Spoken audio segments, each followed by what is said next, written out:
안녕하십니까? 요절 말씀으로 7장 10절을 같이 읽어봅시다. 시작.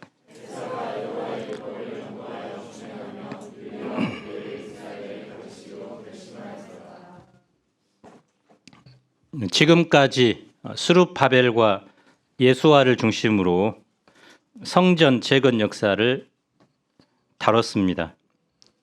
눈에 보이는 성전이 재건된 것이죠. 솔로몬 성전과는 비교할 수 없지만 이스라엘 백성이 그토록 소망한 성전이 세워진 것입니다. 그런데 눈에 보이는 성전이 재건되었다고 해서 모든 것이 일단락되는 것이 아닙니다. 그 성전에서 섬길 공동체가 중요합니다.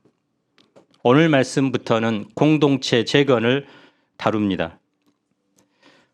에스라가 역사의 전면에 등장합니다. 그는 태어나 보니 포로 후예입니다. 그가 예루살렘에 오면서 어떤 결심을 할까요?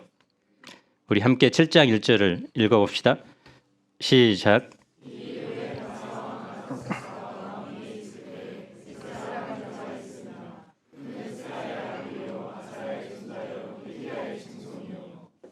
이 일 후에 다리오 왕 제6년에 예루살렘 성전이 가리킨 것을 완공된 것을 말합니다. 스룹바벨의 인도로 예루살렘에 돌아와 무너진 성전을 짓고 성전 제사도 회복합니다. 6장과 7장 사이에는 약 60년이라는 시간 간격이 있습니다.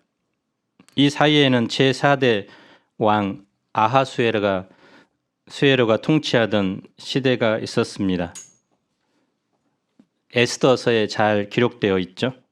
하만이 이스라엘 민족을 말살하고자 하다가 결국 스스로 몰락하게 됩니다. 지금은 페르시아 왕 아닥사스다 제7년 BC 458년경입니다. 이때 에스라라 하는 자가 있었습니다. 에스라는 아사랴의 줄임말로 여호와의 도움이라는 뜻입니다. 이름처럼 그의 삶의 구비구비에는 하나님의 선한 도우심이 스며 있습니다. 그는 스라야의 아들이요 아사랴의 손자며 hil기야의 증손입니다. 스라야는 예루살렘이 멸망하고 성전이 파괴될 때 남유다의 마지막 대제사장입니다. hil기야는 유명한 요시야 왕 때 성전을 수리하면서 율법책을 발견하고 이를 기초로 성전 예배, 유월절을 지키는 등 개혁을 주도한 대제사장입니다. 에스라의 족보를 거슬러 올라가면 누구까지 이릅니까? 첫 번째 대제사장인 아론이 나옵니다. 그래서 에스라는 대제사장 가문에서 태어난 뼈대 있는 가문 출신입니다. 왜 한 사람의 족보를 이렇게 자세하게 기록하고 있습니까? 에스라가 바로 이스라엘 공동체를 지도하고 개혁하는 데 있어서 충분한 자격을 갖춘 인물이라는 것을 보여줍니다. 무너진 성전은 재건되고 봉헌식도 성대하게 치러졌습니다. 그런데 성전을 재건하는 하나님의 역사는 이것으로 끝나지 않습니다. 예루살렘 성전의 진정한 회복을 위해 하나님은 한 사람을 등장시킵니다. 그가 아론의 16대 후손인 에스라입니다. 무너진 성전은 다시 지을 수 있습니다. 하지만 끊어진 계보는 다시 이을 수 없습니다. 성전이 무너진 상황에서도 하나님은 제사장 가문이 끊이지 않도록 보존하셨습니다. 오늘날도 하나님께서는 캠퍼스 복음 역사를 보면서 앞으로 누가 이 캠퍼스 복음 역사를 계승하여 섬길 것인가 염려할 수 있지만 하나님은 친히 사람을 준비시키고 세우신다는 사실을 우리는 기억해야 합니다. 에스라는 구체적으로 어떤 인물입니까? 6절을 함께 읽어봅시다. 시작.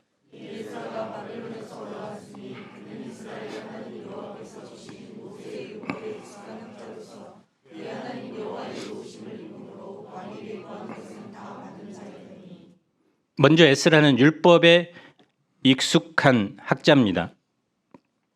제사장으로 해서 모두 율법에 정통한 것은 아닙니다. 율법을 잘 모르는 제사장도 있고 율법을 알더라도 지키지 않는 사람도 많습니다. 그런데 에스라를 가리켜 모세의 율법에 익숙한 학자라고 소개합니다. 익숙한 이런 말은 어떤 의미죠? 능통하다, 통달하다, 또 준비된다는 뜻입니다. 그래서 몸에 익어서 편해질 정도로 능숙한 상태를 말합니다. 제사장이기 때문에 그에게 익숙한 것은 이제 제사 드리는 것이 돼야 합니다. 그런데 그는 모세의 율법에 익숙합니다. 모세의 율법이 무엇을 말하는지 그 율법을 자유자재로 해석하고 가르칠 수 있을 정도가 된 것입니다. 한마디로 율법 박사입니다. 율법 속에 하나님의 마음과 뜻을 깨달을 뿐만 아니라 현재 그의 삶에 구체적으로 적용하고 또 날마다 그 율법의 말씀을 따라 산 것입니다. 하나님의 말씀이 세상과 나의 삶에 실제적으로 적용되지 않는다면 그것은 익숙한 것이 아니라 낯선 것입니다. 현대인들은 수많은 지식의 홍수 속에 살죠. 하나님의 말씀에 대한 지식도 예외가 아닙니다. 기독교 방송을 보지 않더라도 인터넷을 통해 얼마든지 말씀을 접할 수 있습니다. 성경에 대한 지식이 갈수록 많아집니다. 그런데 그만큼 하나님의 말씀이 우리 삶에 익숙해졌는가? 질문해 본다면 그렇지 않다는 생각을 합니다. 구체적으로 현실 문제 앞에서 또 인생의 방향 문제 앞에서 하나님의 말씀을 붙들고 방향을 잡는가? 하나님의 말씀을 따라 결단하는 사람들을 찾기가 쉽지 않습니다. 대신 자기 유익, 자기 성공, 또 자기 감정을 따라 사는 것에 익숙한 사람들이 더 많습니다. 그래서 이제 졸업반이 되면 특별히 학생 시절에는 주와 복음을 위해 헌신하고 또 섬기는 것을 귀하게 여기지만 이제 막상 졸업반이 되면 현실의 유익, 장래, 내가 어떤 삶을 살아야 될까 고민하다가 결국은 자기 유익을 위해 사는 사람이 많습니다. 그러나 우리는 세상이 힘들수록 또 장래 방향 앞에 고민할수록 하나님의 말씀을 붙들고 하나님께서 내게 지금 무엇을 원하시는가 그것에 집중해야 합니다. 갖가지 문제에 부딪힐 때 가장 먼저 하나님의 말씀을 붙들고 사는 사람이 말씀에 익숙한 사람입니다. 사람이 한 분야에 익숙해지고 그 분야의 전문가가 되려면 적어도 1만 시간이 필요하다고 과거에 많이 유행했죠. 1만 시간의 꾸준한 연습과 훈련이 돼야 한다는 것입니다. 1만 시간이면 하루 3시간씩 무려 10년을 쉼없이 반복해야 하는 시간입니다. 우리 이비전 목자님처럼 소아청소년과 그 유능한 전문의가 되려면 적어도 10년 이상의 고단한 수련 과정을 거쳐야 합니다. 김혜리 목자처럼 유능한 연주자가 되려 해도 적어도 10년은 줄기차게 연습을 해야 합니다. 10년 넘었나요? 눈 감고도 이제 칩니까? 눈 뜨고도 과거에는 이거 못 잡았는데 지금 눈 감고 치는 수준이 되겠죠.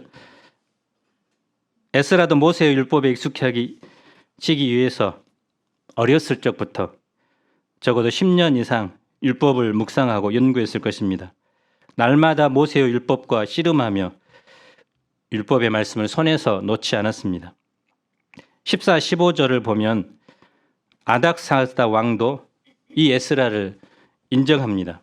예루살렘에 보내면서 그가 하나님의 율법 전문가임을 인정하고 율법에 비추어 예루살렘의 형편을 살펴라. 또 율법을 비추어 재판하라고 말합니다. 특히 에스라를 모세의 율법에 익숙한 자로 학자로 소개하고 있습니다. 학자는 소페르입니다. 기록자, 서기관, 비서를 뜻하는 단어입니다.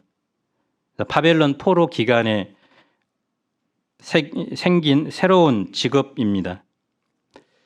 유다가 망하고 예루살렘 성전이 파괴되고 유대인들이 뿔뿔이 흩어지게 되자 유대인들은 예루살렘 성전 대신 회당에서 율법 곧 성경 말씀을 읽고 배우고 가르치는 일에 힘을 썼습니다. 그래서 율법을 필사하고 연구하고 조사하고 가르치는 사람들이 자연스럽게 중요한 역할을 하게 됩니다.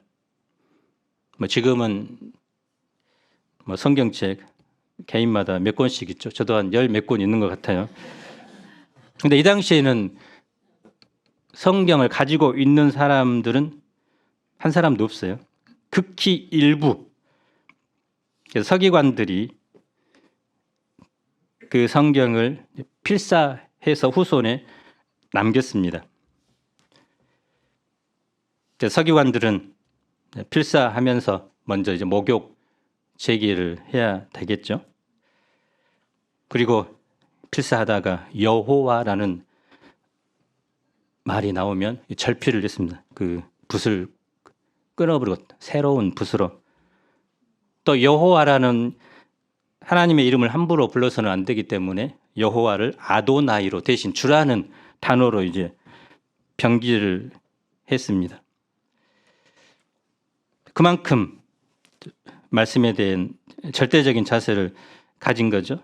또 서기관만큼 말씀에 익숙한 사람은 없었습니다. 에스라는 모세의 율법에 익숙한 자로 당대를 대표하는 신학자요, 탁월한 설교자였습니다. 그는 이스라엘의 역사를 연구하여 수많은 자료들을 수집하고 집대성하여 역대상하를 편찬합니다. 그래서 역대기를 읽어보면 참고 서적들이 너무나 많습니다. 그래서 이또에 아무튼 자기가 그냥 생각해서가 아니라 수많은 자료들을 수집해서 종합해서 아담부터 포로기 시대까지 역사를 재구성합니다. 뿐만 아니라 모세오경을 비롯한 시가서, 선지서 등을 집대성해서 구약 성경을 완성하는 데 토대를 마련합니다. 그래서 에스라를 제2의 모세라고 부릅니다. 또 유대교의 창시자라고 말합니다. 이런 면에서 에스라는 포로기 이후 성경과 율법을 중심으로 새로운 공동체를 건설하는 데 적합한 인물이었습니다. 다음으로 에스라는 하나님의 도우심을 입음으로 왕에게 구하는 것은 다 받는 자입니다. 그래서 대통령에게 이거 주세요 하면 바로바로 이제 받는 그런 최측근이라는 것입니다. 아닥사스다 왕은 에스더에 등장하는 아하수에로 왕의 아들입니다. 그래서 아하수에로 왕이 와스디를 폐위하고 에스더를 왕으로 맞이합니다. 아닥사스다 왕은 아마 왕후였던 에스더를 통해서 유대인들과 그들의 신앙에 대한 호의를 가졌을 것입니다. 그래서 그는 유대인들을 많이 등용시켜서 자기 곁에 둡니다. 에스라를 총회하여 궁중에 불러들여서 가까이 두었고 또 역시 유대인인 느헤미야를 술관원으로 두어 일하도록 합니다. 그래서 에스라는 아닥사스다 왕에게 절대적인 신임을 받았고 왕이 에스라의 든든한 후원자가 됩니다. 그런데 본문에서는 그 이유를 하나님 여호와의 도우심을 입었기 때문이라고 말합니다. 7절 8절을 봅시다. 아닥사스다 왕 제7년 이스라엘 자손과 제사장들과 레위 사람들과 노래하는 자들과 문지기들과 느디님 사람들 중에 몇 사람이 예루살렘에 올라옵니다. 이때 에스라가 함께합니다. 제2차 포로 귀환입니다. 귀환자 명단과 그 과정은 8장에 구체적으로 나옵니다. 9절을 봅시다. 히브리어 성경 순서대로 직역하면 이렇게 다음과 같습니다. 그가 첫째 달 초하루에 바벨론에서 길을 떠났고 다섯째 달 초하루에 예루살렘에 이르렀다. 왜냐하면 하나님의 선한 손의 도우심을 입었기 때문이다. 첫째 달 초하루, 제2의 출애굽을 했다는 의미죠. 그리고 4달 만에 도착합니다. 그런데 에스라 7장, 8장 또 여기서 반복되어 나오는 구절이 뭡니까? 그러죠. 하나님의 손, 하나님의 선한 손. 7장 9절, 28절, 8장 18절, 22절, 31절. 에스라 이름처럼 하나님의 선한 도우심, 보호하심, 인도하심으로 먼 여정을 안전하게 여행할 수 있었습니다.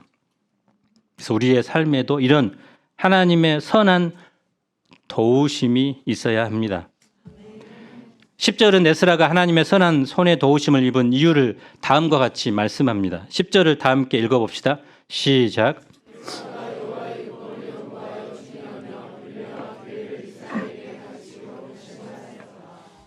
한글 성경에는 생략되었지만 10절의 맨 앞에는 원래 왜냐하면을 뜻하는 키라는 접속사가 나옵니다. 영어 성경이 왜냐하면을 뜻하는 for로 시작합니다. 10절은 9절에 대한 이유입니다. 에스라가 하나님의 선한 도우심을 입은 이유는 그가 일찍이 여호와의 율법을 연구하고 준행하고 가르치고자 결심했기 때문입니다. 에스라가 여호와의 율법을 연구하고 준행하고 가르치고자 결심했기 때문에 예루살렘에 올라간 것이고 하나님도 이것을 기뻐하셨기 때문에 그의 선한 손으로 도우셨던 것입니다. 근데 에스라는 하필이면 왜 이런 결심을 한 겁니까? 우리도 새해가 되면 많은 결심을 하죠. 결심을 하게 된 근본적인 이유는 뭡니까? 자기의 부족함을 깨닫고 좀 더 성장하고자 하는 소망이 있기 때문입니다. 어떤 분은 광주에 있는 카페 올해 다 투어해야 되겠다. 나는 매일 게임은 꼭 3시간 이상 해야 되겠다. 이런 분은 거의 없을 것 같은데요. 성경 이독을 해야 되겠다. 영어 공부를 해서 유럽 배낭여행을 꼭 해야 되겠다. 이런 결심을 하지만 작심삼일 때가 많죠. 에스라도 돌아오기 전 조상들의 땅, 그 고국을 처음 갔을 때 한 달간 이 여행해야 되겠다. 세금을 걷어서 멋진 총독 공간을 지어야 되겠다. 군사력을 키워야 되겠다. 이런 결심을 하기도 쉽습니다. 그런데 그는 여호와의 율법을 연구하고 준행하고 가르치고자 결심합니다. 에스라의 머릿속을 떠나지 않는 한 가지 큰 고민이 있습니다. 하나님의 택한 백성이 왜 멸망했는가? 영원히 거하신다고 하는 그 하나님의 성전이 왜 파괴되었는가? 하나님의 백성이 왜 포로 백성이 되었는가? 에스라는 그 고민을 안고 하나님의 율법을 연구하며 그 문제의 핵심을 깨달은 것입니다. 그것은 조상들이 이스라엘 백성이 하나님 여호와를 버리고 그분이 주신 율법의 말씀을 듣지 않은 것입니다. 과거와 같은 영광을 회복하기 위해서는 모세의 율법을 다시 공부하고 그 율법의 말씀으로 돌아가는 것뿐이라고 생각합니다. 그러려면 누군가가 율법을 연구하고 가르쳐야 합니다. 에스라가 볼 때 이스라엘에게 가장 필요한 것은 여호와의 율법이었습니다. 이스라엘 공동체가 회복되는 것은 외적인 성전이 지어졌다고 끝나는 것이 아니라 오직 여호와의 율법에 기초한 삶을 사는 공동체를 재건하는 것입니다. 에스라가 예루살렘에 올라가면서 구체적으로 결심한 내용이 무엇입니까? 첫째, 율법을 연구하기로 결심합니다. 연구한다는 것은 뭡니까? 어떤 사문에 대한 완전한 지식을 얻기 위해 갖은 노력을 한다는 것입니다. 유대인들에게 가장 소중한 물건을 뽑으라고 한다면 토라인데요. 토라는 엄격하게 말하면 모세 오경을 가리킵니다. 이 토라는 사람 손이 직접 닿지 않도록 취급하는 것이 그들의 원칙입니다. 우선 토라를 꺼내서 읽을 때는 이 토라 손, 이 토라 포인트를 이용합니다. 사람의 팔처럼 만들어진 토라 손은 회당에서 토라를 읽을 때 어느 부분을 읽고 있다. 또 토라에 이제 때를 묻히지 않게 합니다. 만일 토라를 땅에 떨어뜨리거나 무심코 땅바닥에 놓은 사람은 그날 이제 금식을 해야 됩니다. 토라를 마치 하나님처럼 인격적으로 대우한 것입니다. 회당에 불이 났을 때 먼저 이제 사람을 구해야 되겠죠. 그리고 제일 먼저 사람을 구하고 그 다음에 이제 토라를 구해야 합니다. 토라 두루마리가 못 쓰게 되거나 폐기할 때에는 사람처럼 무덤에 묻어줍니다. 그들은 하나님의 말씀을 경외하는 것이 지혜의 근본이라고 얘기했습니다. 그래서 그 가르침을 따르기 위해서 노력을 아끼지 않았습니다. 어렸을 때부터 토라를 암송했습니다. 그리고 더 큰 이제 교육을 받으려면 전문적인 교육을 받습니다. 에스라는 이미 율법에 능통한 학자입니다. 그런데도 만족하지 않았습니다. 율법을 더 깊이 연구하기로 결심합니다. 최근 별세한 유진 피터슨 목사님, 이분을 이제 목사들의 목사라고 불리는데 그분보다 훨씬 오래 전부터 목사들의 목사로 불린 영국의 윌리엄 스틸 목사님이 있는데요. 그는 1945년부터 1997년까지 한 교회를 52년 동안 섬기다가 소천하셨습니다. 그래서 그가 소천한 후에 그의 제자들은 한결같이 그분에 대해 이렇게 증언합니다. 스틸 목사님은 항상 배우신다. He is always learning.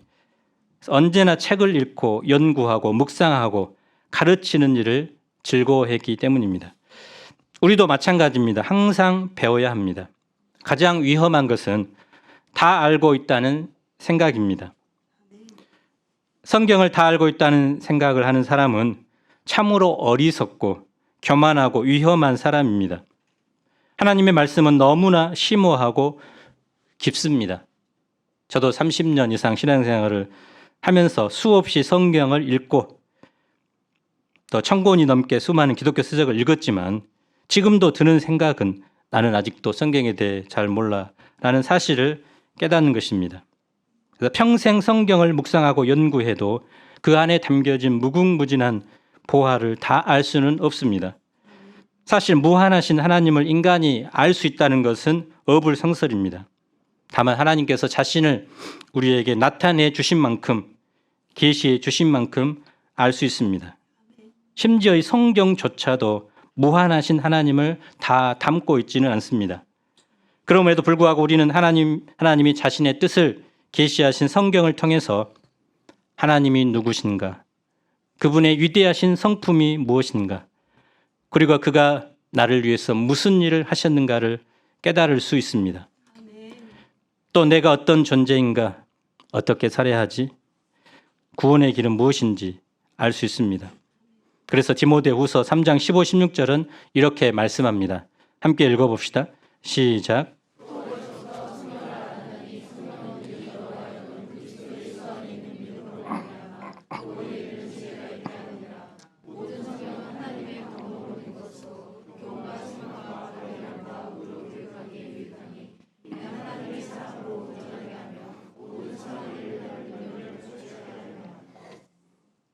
구원에 이르는 지혜, 또 우리를 하나님의 사람으로 온전케 하는 것은 성경밖에 없습니다.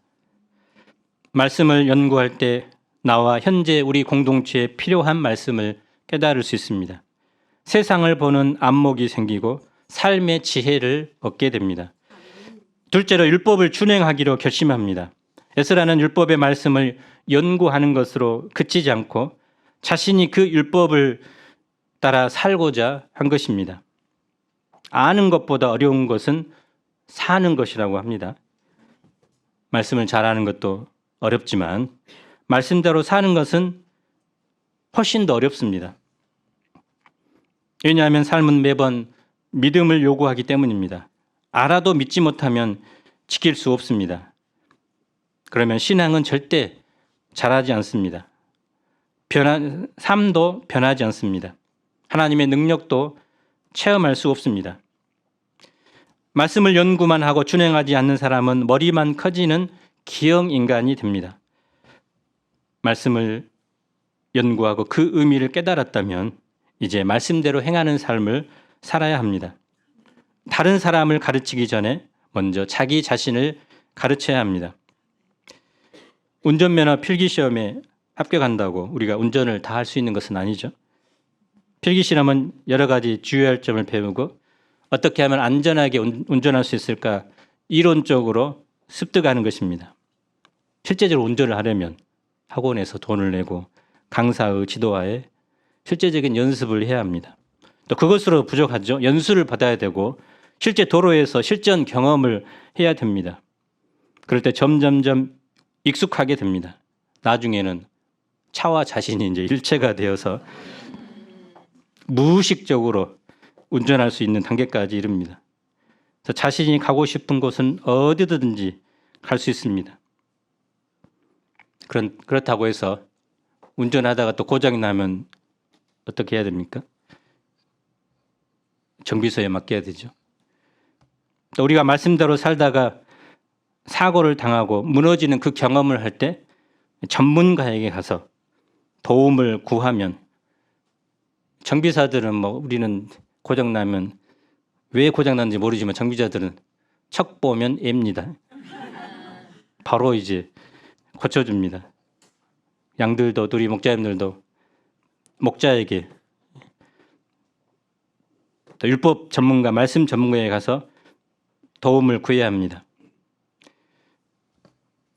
말씀도 마찬가지입니다. 그 말씀이 실제 삶에서 익숙해지도록 말씀과 나의 삶이 분리되지 않고 삶 속에서 말씀을 구현해야 합니다. 성경책 속에 박제된 말씀이 아니라 나의 삶에서 말씀이 운동해야 합니다. 미국 격언에 당신은 당신의 친구가 보는 성경이다라는 말이 있습니다. 그래서 나의 삶을 통해서 다른 사람들은 기독교가 어떤 종교고 예수님이 어떤 분인가 접하게 됩니다. 그래서 말씀을 준행하는 것은 결국 자기도 살리고 다른 사람도 살리는 길입니다. 셋째, 율법을 가르치기로 결심합니다. 에스라의 말씀 사랑은 개인 신앙으로 끝나지 않습니다. 그가 깨달은 말씀을 이제 백성들에게 가르치고자 결심합니다. 그래서 개인의 성숙과 더불어서 이제 다른 사람을 살리고자 그 말씀을 가르치는 것입니다. 느헤미야 8장을 보면 에스라가 7째 달 초하루에 수문학 광장에서 말씀을 낭독하는 장면이 나오죠. 그에게 얼마나 가르치고자 하는 열정이 넘쳤던지 새벽부터 무려 6시간 동안 서서 말씀을 가르칩니다. 백성들은 그때 그 낭독하는 말씀을 깨닫고 눈물을 흘립니다. 또 나팔절이 끝나고 그 다음 날 또 찾아와서 말씀을 가르쳐 주라고 합니다. 성전의 제거는 컴퓨터로 비유하면 하드웨어입니다. 그런데 컴퓨터가 제대로 작동하려면 소프트웨어가 깔려 있어야 합니다. 성전의 소프트웨어가 바로 말씀입니다. 성전 건물만 있다고 해서 성전이 아닙니다. 그 내용이 있어야 합니다. 그 핵심 내용이 말씀을 연구하고 순종하고 가르치는 일입니다. 이 성전의 핵심 사역이 이제 제사 드리는 사역에서 말씀 사역으로 바뀌고 있습니다. 이것은 장차 예수 그리스도를 통해서 이루실 새 성전의 모형입니다. 오늘 교회 공동체가 행해야 할 핵심 사역이 바로 말씀 사역입니다. 건물만 있고 말씀이 없으면 죽은 교회입니다. 지금 현재 유럽의 교회가 이슬람 사원, 창고, 연주회장, 식당 등으로 변하고 있습니다. 교회에서 말씀이 선포되지 않으면 더 이상 신성한 곳이 아니라 그냥 건물입니다. 말씀을 연구하고 말씀대로 살고 그 말씀을 가르치는 일을 할 때 생명력이 있습니다. 그래서 한국 교회는 이제 한 개인은 물론이고 대학과 사회 그리고 국가에 큰 영향력을 끼칠 정도로 성장했습니다. 또 세계 선교에 역동적으로 참여합니다. 이 부흥의 원동력은 바로 말씀 사역이었습니다. 그래서 믿음의 선배들이 말씀을 통해서 예수 그리스도의 십자가와 부활 그리고 재림에 대한 바른 내용을 배우고 삶의 현장에서 실천했습니다. 그래서 이 말씀이 시련을 이길 수 있는 힘이었고 나라와 민족 그리고 세계 선교에까지 도전하는 원동력이 되었습니다. 말씀은 교회를 떠받치는 밑받침이고 교회를 자라게 하는 자양분입니다. 오늘의 모습은 어떠할까요? 심각한 정체에 빠진 교회의 모습입니다. 이런 현상을 보면서 비판적인 목소리가 높습니다. 이제 말씀 사역의 시대는 끝났다. 각종 사회에 참여하는 것이 더 매력적으로 보입니다. 그러나 기독교 역사 속에서 부흥의 새벽을 알렸던 일이 무엇이었을까요? 말씀 사역이 새로워졌을 때입니다. 빼어난 성경 선생들이 탄생한 때입니다. 시대와 상황은 변할지라도 말씀 사역은 결코 멈출 수 없고 다른 어떤 것으로도 대체할 수 없습니다. 우리 공동체의 생명력이 어디에 있을까요? 우리 유배 부모님의 생명력은 1:1 역사죠. 말씀을 연구하고 준행하고 가르치는 이 말씀 사역입니다. 근데 이것이 없어지면 우리 모임의 존재 의미도 사라집니다. 교회의 정체성도 사라집니다. 교회는 말씀과 함께 일어서고 말씀과 함께 사라집니다. 참으로 교회다워지려면 말씀을 바르게 연구하고 준행하고 가르치는 일에 헌신해야 합니다. 여호와의 말씀을 사랑하고 말씀을 준행하는 에스라와 같은 그 한 사람으로부터 부흥은 시작됩니다. 11절로 26절은 아닥사스다 왕이 에스라에게 내린 조서의 초본인데요. 그래서 에스라를 어떻게 도왔는지 나옵니다. 허락을 하고 또 필요한 모든 재정적인 지원을 합니다. 또 각종 면세 혜택, 또 사법권까지 부여합니다. 그래서 백지 수표를 건넨 것입니다. 8장에는 제2차 포로 귀환 명단과 예루살렘으로 귀환하는 과정입니다. 근데 15절에 보면 아하와로 흐르는 강가에 점검을 하는데 레위 자손이 하나도 없죠. 그래서 예루살렘에 올라가 예배 공동체를 이루어야 되는데 율법을 가르쳐야 할 또 성전에서 봉사해야 할 레위 자손이 가지 않는다는 것은 안타까운 일이죠. 유대 전승에 의하면 그 레위 자손들이 바벨론에 끌려간 후에 자신들의 특기가 이제 찬양하고 하프 키는 것인데 그 오른 손가락을 이제 물어 뜯어서 바벨론 성전에서 하프를 칠 수 없도록 했다고 합니다. 그래서 다른 신을 예배하지 않으려고 의도적으로 오른손을 상하게 한 것입니다. 찬양 인도자가 이제 손가락을 다쳐서 기타를 못 치는 것 같습니다. 근데 여기서는 그렇지 않고요. 시간이 지나니까 페르시아에서 안정된 삶을 추구하고 있습니다. 근데 다시 성전에 가서 제사장 따까리하고 또 직장 이제 없이 그곳에서 이제 성전 지키고 또 소 잡고 또 문지기 하고 이런 일 하려고 고생하고 싶지 않은 거죠. 그래서 한 사람도 안 갔는데 설득을 해서 이제 40명 정도 가게 됩니다. 에스라는 그것도 하나님의 은혜라고 고백합니다. 결론적으로 에스라의 결단이 무엇입니까? 하나님의 율법을 연구하고 준행하며 가르치는 것입니다. 이것이 이스라엘 백성이 거룩한 백성 제사장 나라가 되는 비결입니다. 이 시대 많은 문제가 있지만 이 시대 하나님께서 우리를 통해서 하고자 하시는 것이 무엇일까요? 그것은 하나님의 말씀을 연구하고 준행하고 가르침으로 생명을 살리는 것이고 주님의 나라가 이 땅에 캠퍼스 각 현장에 주님의 나라가 확장하는 것일 것입니다. 우리도 에스라처럼 가을 학기에 말씀을 연구하고 준행하고 가르치고자 하는 결단을 할 뿐만 아니라 그 결단을 구체적으로 실행할 수 있기를 간절히 기도합니다. 7장 10절을 읽고 마치겠습니다. 시작.